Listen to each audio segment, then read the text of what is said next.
Free fire game খেলতে শুরু করি 2020 সালে। এলাকার ভাই ব্রাদার গুলো দেখতাম রাতে এক জায়গায় বসে বসে শুধু চিল্লাচিল্লি করতো। একদিক দিয়ে ভালো লাগতো, অন্য দিক দিয়ে মনে হতো এরা এমন চিল্লাচিল্লি কেন করে, চারজন করে। তারপর তাদের কথা মতো তাদের মতোই শুরু করি ফ্রি ফায়ার গেম। প্রথম দিন গেম খেলে রাত জেগেছি 11টা, যেটা ছিল রাত জাগার প্রথম কারণ এবং প্রথম ভালোবাসা। এলাকার বন্ধুরা মিলে রাত হলেই আড্ডার আসর দিয়ে বসতাম আর শুরু করতাম গেম খেলা। সবাই তখন গেম খেলা নতুন শুরু করি। এত পরিমাণ আনন্দ ছিল গেমটিতে যে বলে বোঝানো সম্ভব না। তখন ভালো কোনো ফোন ছিল না, ল্যাগ করতো, তবুও খেলতাম। আব্বু আম্মুর কি পরিমাণ বকাঝকা খেয়েছি সেটা বলা বাহুল্য। অনেকদিন তো স্কুলেও যাইতাম না, বন্ধুরা বসে গেম খেলতাম। কিছু টাকা জমিয়ে কয়েক মাস পর একটা লেভেল আপ পাচ্ছিল না, 200 টাকায় বোধহয় 800 ডায়মন্ড পাওয়া যাইতো। 800 ডায়মন্ড থেকে একটা অলক ক্যারেক্টার নেই, আর সেই অলক ক্যারেক্টার ছিল তখনকার সময়ে সবচেয়ে দামি ক্যারেক্টার। তখনকার দামি প্লেয়ার মনে হতো নিজেকে। আবার গেমের ভিতর অনেকের সাথে বন্ধুত্ব পর্যন্ত হয়ে গিয়েছিল। গেমের ভিতরে বন্ধুত্ব হলো বাস্তব ছিল বন্ধুগুলো।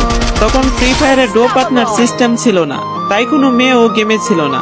তারপর যখনই মেয়েরা গেমটা খেলা শুরু করে তখনই আস্তে আস্তে গেমের আনন্দ নষ্ট হয়ে যায়।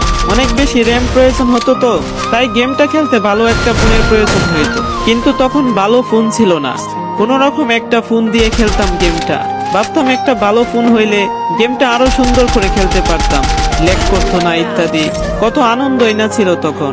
প্রতি সপ্তাহে শুক্রবারে বসে গিল্ডের গ্লোরি ফুল করতাম একটা কাস্টমের জন্য। পরের দিন সবাই মিলে আনন্দ নিয়ে একটা করে কাস্টম খেলতাম। আমার জীবনের প্রথম 3 বছরের ভালোবাসা কোনো মেয়ের জন্য আমি গেমটারে কখনো ইগনোর করি নাই। যখন মন খারাপ থাকতো গেমটা খেলতাম একা। একটা বুইয়া পাইলে তৎক্ষণাৎ মন ভালো হয়ে যাইতো, মুখে সব সময় একটা মৃদু হাসি থাকতো। এখন আমার কাছে গেমটা খেলার মতো অনেক ভালো একটা ফোন আছে, আমার কাছে এখন অনেক ভালো কালেকশন আছে, টপ আপ করার জন্য টাকাও আছে।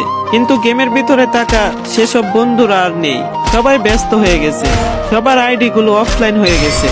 কেউ 1 মাস 2 মাস পর ঢুকে গেমের ভিতর সবকিছু বেক করে দিয়েছে।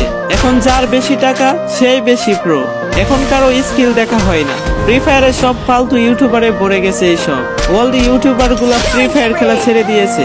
আমি এখনো সেই 2017 সাল ব্যাক আসবে বলে অপেক্ষায় আছি। এই পুরো ভিডিওটি স্কিপ করতে আপনার ইচ্ছে করছে না, কোনো এক কারণে আপনাকে ভিডিওটা দেখতে বাধ্য করে রেখেছে। জি জনাব, তুমি সেই ছেলে যে তার পুরো আবেগ দিয়ে গেমটা খেলেছো। তুমি সেই ছেলে যে 2017 সালের ফ্রি ফায়ারের মিউজিক শুনলে কান্না মুখ করে ফেলো। তুমি সেই ছেলে যার এত পরিমাণ আবেগ, যা এখনো তুমি ফ্রি ফায়ারের কোনো না কোনো ভিডিও দেখলে মন ভরে দেখো। তোমার আবেগটা কোনো মেয়ে নয়, নিয়েছে তোমার Free Fire. I miss you world Free fire.